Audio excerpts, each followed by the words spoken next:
Howdy, folks.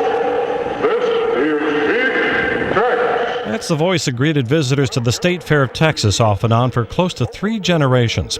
Up until last year's fair, Jim Lowe could be found with microphone in a little wood-framed hut just a few yards from the feet of Big Tex. He started voicing Tex in 1954, back when he was the morning on-air host at the old WRR AM when it was at 1310 on the dial. Jim joined the station in the early 1950s as the big band era was ending. But what he played on his pre-recorded nighttime show was something else entirely. Hi there, Lowe here. This is old Jim Lowe, and welcome once again to the Cat's Caravan, Part 1. Be around until midnight tonight with the greatest of the blues. Hope you'll be around with us. His 2-hour Cat's Caravan program offered up early rock and roll, blues, and what were then called race records, all considered quite out there, if not downright dangerous, by much of the area's older generation. Jim's earliest fans remember him for Cat's Caravan, but in 1959 he added something to his morning shows that lasted into the early 1970s. WRR, smile, darn you, smile.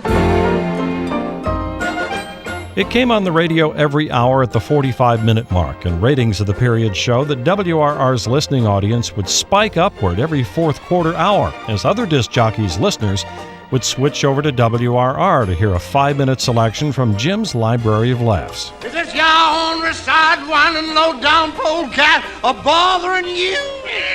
What if I am? Who are you? $8. Married 8 years, and you spend only $8? Now listen, Blanche. $1 a year for washing your shirts, cooking your meals, darning your socks, raising your children? We haven't got any children. Well, what do you want for $1 a year?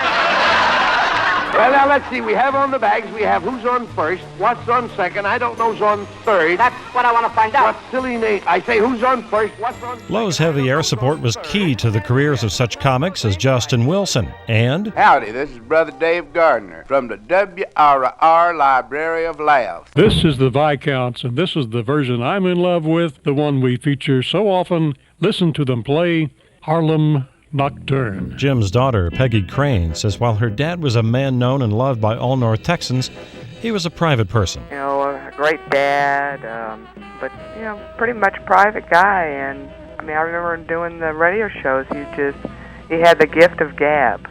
He could talk, say stuff, and make jokes, somewhat of a dry humor. What a great guy. I mean, he just, you know, made a lot of people happy and made people laugh and made a lasting impression. Shortly before last year's state fair, Lowe was found to have cancer of the pancreas, and a new voice for Big Tex was found at the last minute. But no one can say those 2 words Howdy, folks. quite like he could. Steve Cumming, WBAP 24-Hour News.